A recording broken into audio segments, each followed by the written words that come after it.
Hey everyone, CPO here, and yeah, I'm inside today mostly because my wife loves it when I do arts and crafts on the dining room table. Actually, I just wanted to get out of the heat for a little bit, and I figured this is a video that's best done in a place where I can sort of spread some things out and just talk to you. So you probably noticed the elephant in the room, or the power tank on the table, as it may be. So I just got this power tank air system, showed up today, and I wanted to talk to you a little bit about it, why I'm using it, and why I think many people actually miss a critical point when it comes to that age-old debate of air compressors versus compressed air tank systems. So that's what I'm going to talk about in this video, and not only that, I'm going to show you what it's like to receive the power tank, how it comes, what you need to do to get it up and running, and I'm even going to get it filled for you, and I'll show you that process as well. So yeah, you're going to see several videos on this power tank system because I have a couple of ideas of some things that I want to show you, and I have something in store for the future, which I'll hit on briefly here in a second, but I'm not going to cover that in this video. But the first thing I want to do is talk about really, air compressor versus power tank. It seems to be people think one or the other. And I've thought a lot about this over the last few years, and I've gone back and forth on which one I thought was the best fit for me. And then it dawned on me, both of them are the best fit for me. Yeah, and that sounds crazy, but I have a single air compressor, an ARB air compressor. It's stored in the engine compartment, and you guys have seen that in a lot of videos. There are some pros and cons to that air compressor. Right now it's running my lockers, it's running my sway bar disconnect, and then I also use it to fill my tires. I have 37-inch tires.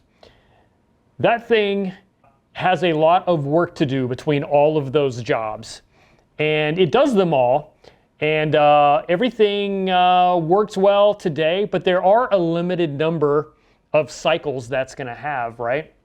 So I'm also trying to think of ways to sort of help it from being overburdened and overtasked. And with that, I think about airing up those tires, and that's where I think the power tank excels in that area because it's rapid air, it's on demand. And so what I'm thinking here is I'm going to use the air compressor to handle onboard stuff and primarily, and then use the power tank when it comes to I need large volumes of air now, right? There's some other benefits to having a power tank that the air compressor can't touch. I'll talk about those. But I'm looking at it as a synergistic relationship. These two things can coexist. And I think a lot of people forget that. They think, oh, do you want an onboard air compressor or do you want a power tank? Pick one. It's like, well, I mean, granted, there are budget constraints and it's taken me a long time to be able to get to the point where I have both. But I have both because they can complement one another and they can back one another up. If the power tank, right, one of the cons of the power tank is you can use up all the CO2 in the tank and it becomes empty, and then you've got to pay to have it refilled. So if it's empty, the air compressor becomes the backup, right? So if I'm out somewhere and I run out of air, I still have an air compressor. It's slower, it'll take longer, but it still does the job. Alternatively, I'm going to show you in a future video probably my strategy for using the power tank to back up the air compressor. If I have an air compressor failure right now today, I don't have front locker, I don't have rear locker, and I don't have the sway bar disconnected, right? If that air compressor fails today, I lose all of that, right? I'm going to show you how I'm going to use this as a backup. I'll be able to run all of those functions off of this. So I basically have redundancy. You know the old saying, 2 is 1 and 1 is none, because something's going to fail and you've got to have a backup. So now I've got 2 different sources of air in the Jeep and they complement one another. I use one primarily for tires and one primarily for lockers and sway bar, but they are cross-trained in the other's job, if that makes sense. So more to come on that. I'm kind of excited actually to show you, and that's what some of these random parts are things that I'm going to use to attach this to be a backup for the onboard air. Not this video though. That's going to take a little bit longer. So that I'm also going to show you in a future video, and that's where this comes in, how I'm going to use not the tank, but the regulator. You might not know this, but the regulator for the CO2 is also the same regulator that you can use for nitrogen. So I have nitrogen-filled shocks, and I'm going to use this shock filling gauge with this regulator and an adapter to put on a nitrogen tank.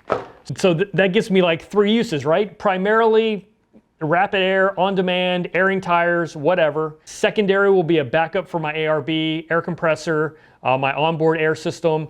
Thirdly, I'll be able to use it to charge my nitrogen shocks. So I'll talk about that again in a separate video. That's coming. Another thing I'm going to hit, probably in a separate video, I think it deserves its own video. I did pick this up. Powertank has this really cool Pro Series tire repair kit. Now I've got a tire repair kit. I leave it in the Jeep. Matter of fact, the last time I used it was at a Jeep meet. Somebody had a flat tire, and thankfully people know I carry a bunch of junk in my Jeep. And so I used that tire repair kit, or somebody else did, to fix that problem. So I always carry one, but this one has some things that are above and beyond what you find in a normal kit. I mean, you can build your own, but this is pretty cool. So I'm going to cover this in its own video. I think it deserves its own video. So for now, what I want to do is hit on what I got, the type of system I got, why I picked the regulator I picked, why I picked the gauge I picked, all of that stuff, and sort of show you what it comes with, how to get everything up and running.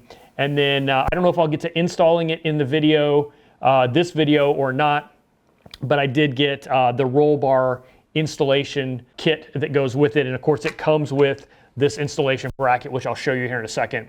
So yeah, let's get started with what you get. It comes just like this. Like, I was wondering, is the regulator installed? Is it not installed? Do I have to put it together? Whatever. It came just like this out of the box. It had the regulator installed, and it came with this bracket. This mounting bracket is designed, you can put it, bolted to a flat surface, whatever. You can be as creative as you want with how you mount this. And then on top of that, you can get, let's just dig into here now.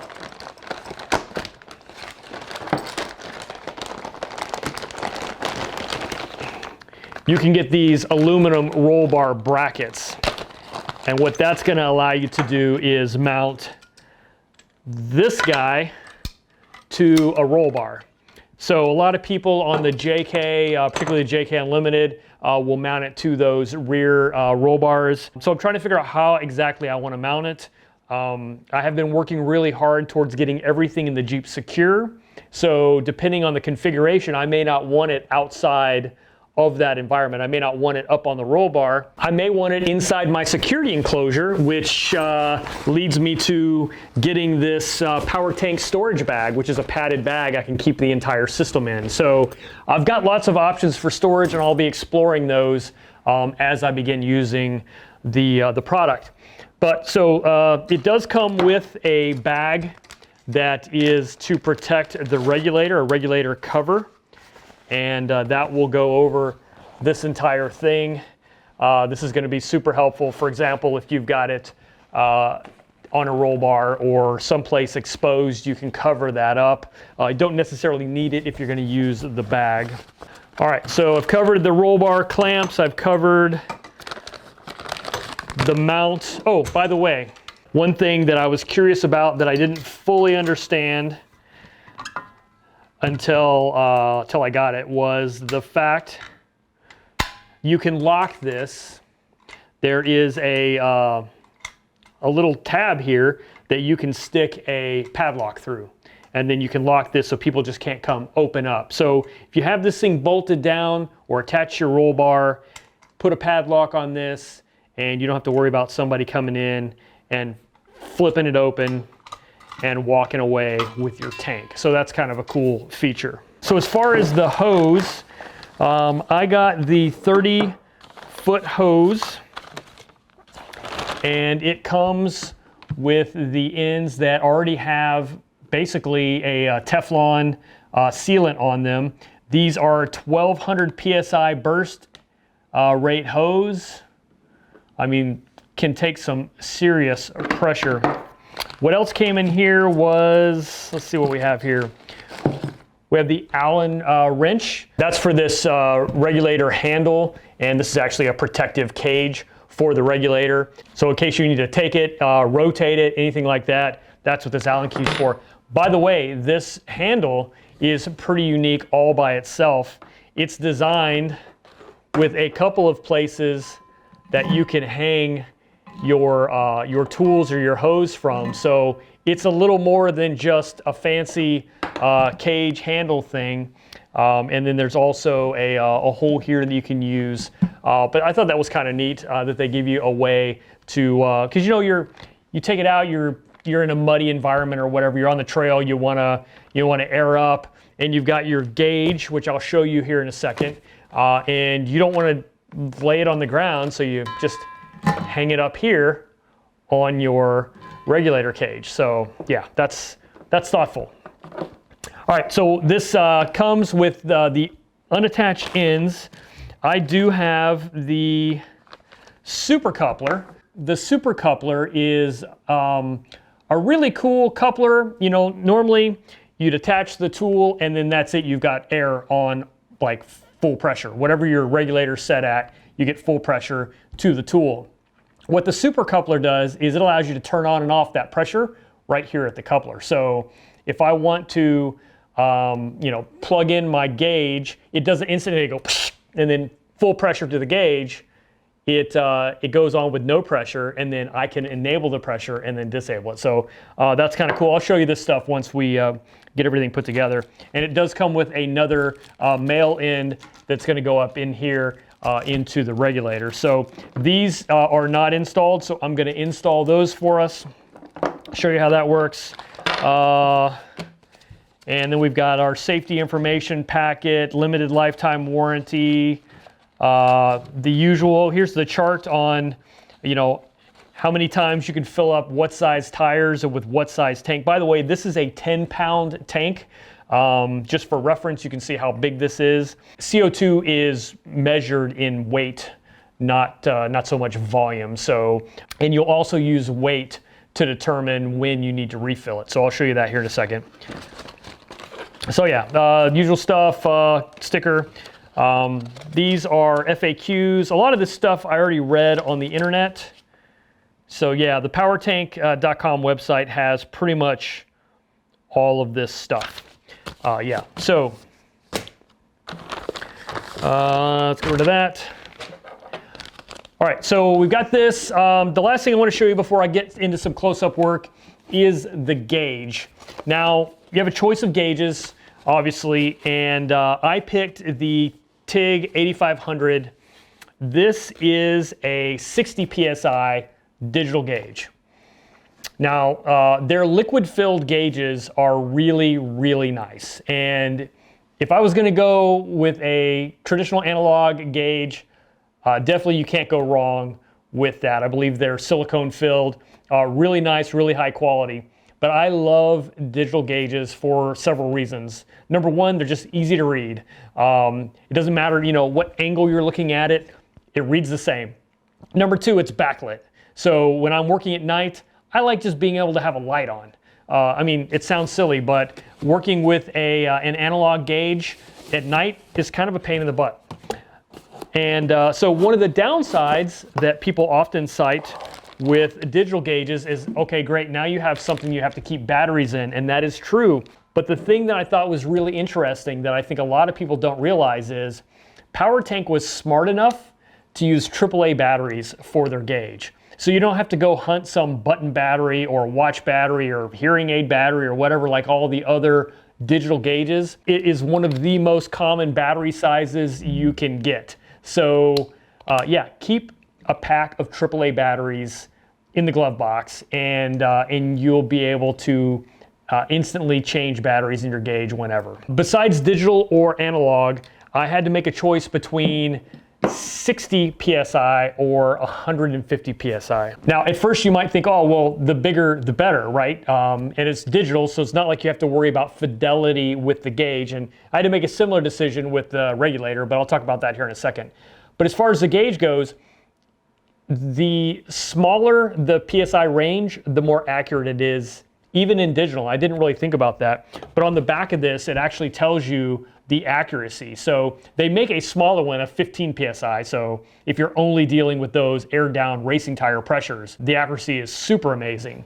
But on the 60 PSI, it is plus or minus 0.6 PSI in accuracy. On the 150 PSI, it's plus or minus 1.5 PSI. So 1.5 PSI is pretty big difference. When you're dealing, we're not dealing with anything up in the 150 PSI range. Everything we're doing, at least in my application, is going to be that 30, 35 tops to like 2 PSI range, right? So I don't need a gauge that goes to 150, especially if it's going to compromise accuracy. So that's why I went with a 60 PSI gauge. It has a really awesome swiveling, head, and then a quick clip. So it should be super nice to be able to air up, any angle. All right, and finally, real quick before I get into some assembly and close-up demonstration of how this thing all works, I did want to talk about the regulator. Now, I did have two options with the regulator. There's the comp regulator, which is a 250 PSI regulator, or they also have an option for a Pro, which is a 400 PSI regulator. Now, same thing as with the gauge for airing up the tires. Bigger sounds better at first. You can hold more, it's more robust, it can handle more pressure. The reality of it is we lose fidelity with the larger regulator. So with this 250 PSI regulator, which by the way, I'm not going to be using anything more than that. I have some pretty good fidelity. I can get it as accurate as 10 PSI increments. It's got a 100 PSI setting for lockers. It's got that like 125 to 150 PSI setting for tools, and shows you 200 to 250 PSI for tires. So you lose that fidelity if you go with a 400 PSI regulator. And then of course, the main tank regulator is it goes up to 3,000 PSI because it's crazy. But yeah, we're gonna stay in that 800 to 1,000 range. I'll show you what that looks like. Anyway, I think that's it. Let's go ahead and start assembling this to make it usable, and then we'll do some quick testing. All right, let's get these fittings onto the hose. By the way, I do like this sort of spring relief on the ends of these. That's kind of a nice touch. So don't have to do anything other than we'll screw these on. It's a 16 millimeter and yeah, this size. So this rotates. So what you can do is just line them up, and then the wrench will fit across the two of them, and that'll get down out of the way.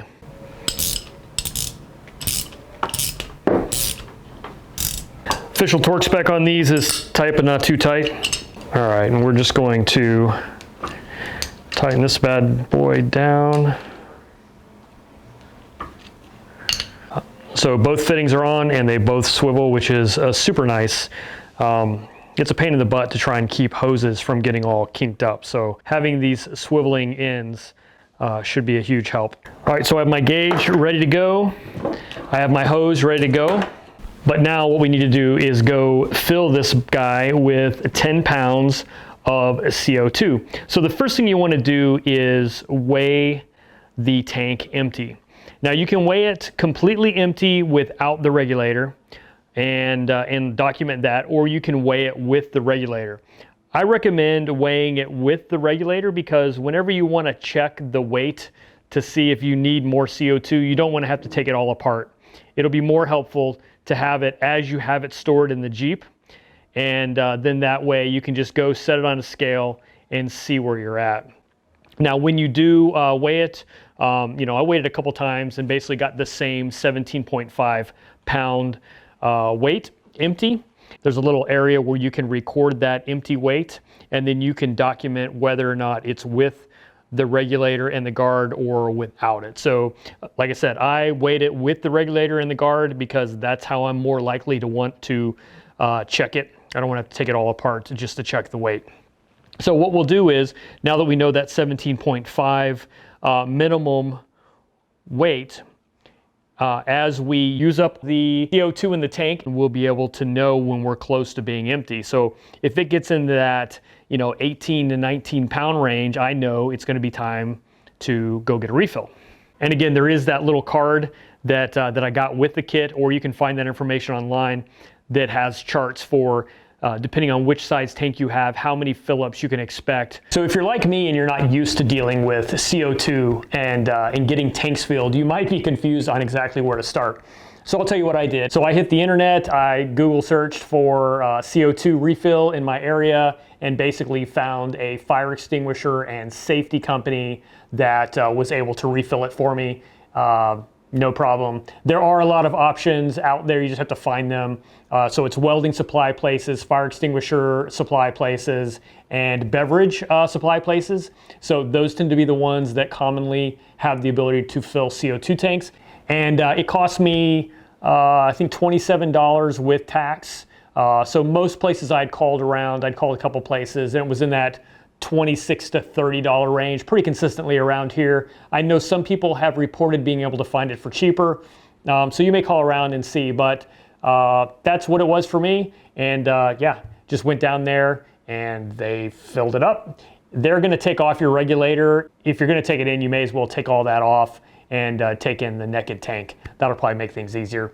And they won't fill it in the bag, I don't think. So, all right, the first thing I'm gonna do in order to prepare to use this is I'm gonna go ahead and insert the air hose into that bottom quick connect. That is the output of the CO2 that's gonna flow to my tires or my tools or my air compressor or wherever I'm sending it. Both of these valves are currently closed. By the way, I did get the black anodized aluminum knob here, so that's kind of a little add-on that's, I think, is pretty cool. So for your two gauges, the top one is your tank pressure. The bottom one is your output pressure, your regulated pressure. And this little knob here controls your regulated pressure. So since the tank is still closed, moving this doesn't do anything. But what I want to do is go ahead and close that down all the way till it seats, and that's going to turn off the regulated pressure.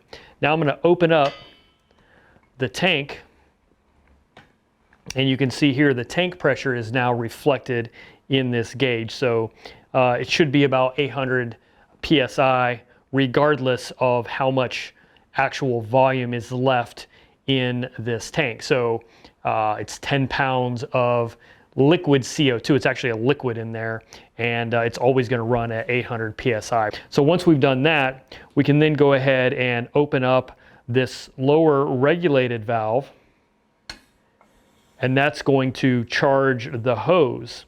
All right, for tires, we're just going to open it up all the way. But if you're going to connect it to something else that requires less volume than, what are we hitting, 300 PSI, then obviously you can adjust that. Now, if you reduce the regulated PSI, it will actually bleed off to whatever regulated value that is. So if I want to go to 100, I can bleed it off to 100. If I want to go back to 0 and just disable it altogether, then I can just do that. So, all right, so I'm going to open it all the way up, and I'm going to go ahead and connect this gauge. And I want to show you this super coupler when I do that. So as you attach anything to the super coupler, it's going to click into place, and you'll notice it didn't actually charge the tool or the gauge in this case. And you engage that and feed it all of that pressure by sliding that forward. So pressure is removed, pressure is added. Just like that. So that's how that super coupler works. All right, let's take this out to the Jeep and yeah, mess with some air. All right, one thing super nice about this bag is not only does it protect the tank, it also gives you a place to store things. So I actually have the gauge here for the tires. I have some tools in here, and in the front I have my air hose. So yeah, that's really kind of a handy bonus on top of just giving padded protection for your tank. But, oh, and like I mentioned before, you can use it to hang your hose. This gauge is really something special as well. So let me talk about it, even besides just using it to air up, just using it as a gauge. First of all, like I said, it's got this nice swivel. Another cool feature is that it will automatically turn on when it senses pressure. So you can see here, I'm reading 27.5. Now I'm actually gonna bleed this down so that I can refill it for you. So it does have a bleeder here. Now it's gonna take a long time to bleed the air out of this like this. So I'm gonna go ahead and air these down the way I normally would, and then get them down to about 10, and then I'll air it back up for you just to show you. Something else remarkable and cool that I don't think I've ever seen on any other tire pressure gauge, it does have a battery meter, so you can tell when you need to change your batteries before the thing starts wonking out on you. So yeah, nice touch, Powertank. All right, I'm down to about 10 PSI, and now I want to air it back up. Let me see what my target is. Let me go find out what one of my other tires is, just to make sure. All right, so my target is going to be 30.5. So what I'm going to go ahead and do, connect this hose to the output, and you can see how I can hang my gauge up here while it waits. Make sure my regulator's closed, which it is. Go ahead and open up the tank pressure. Go ahead and open up the regulated pressure. And you can see this thing sort of want to snake around as it pressurizes. But all these connectors are swivels, so that's nice. Now I'll go ahead and add in my gauge, pressurize it, and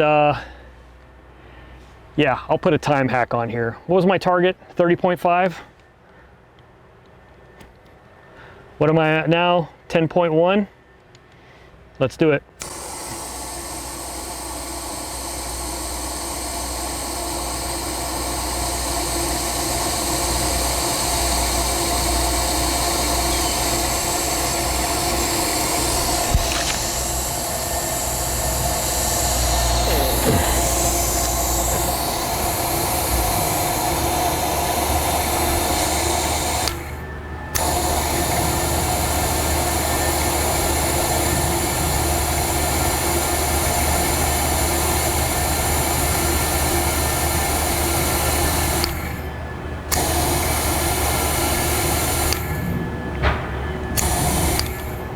There we go, 30.6, 30.5, look at it, I nailed it.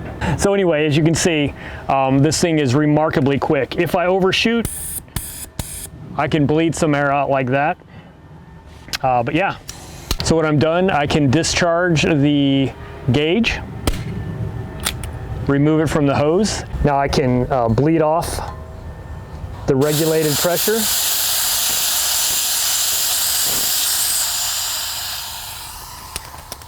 Close down the tank and release the hose. All right guys, so that's it. That's the Powertank 10-pound air system. And yeah, I'm super excited about having this capability. Like I said, not only just for the ability to air tires quickly and portably, but also the ability to supplement and back up my onboard air compressor. So you will see a video on that, and I'll also show you how I can use this regulator setup to charge my nitrogen shocks, and yeah, maybe something else cool. Anyway guys, thanks for watching. I'll catch you on the next one.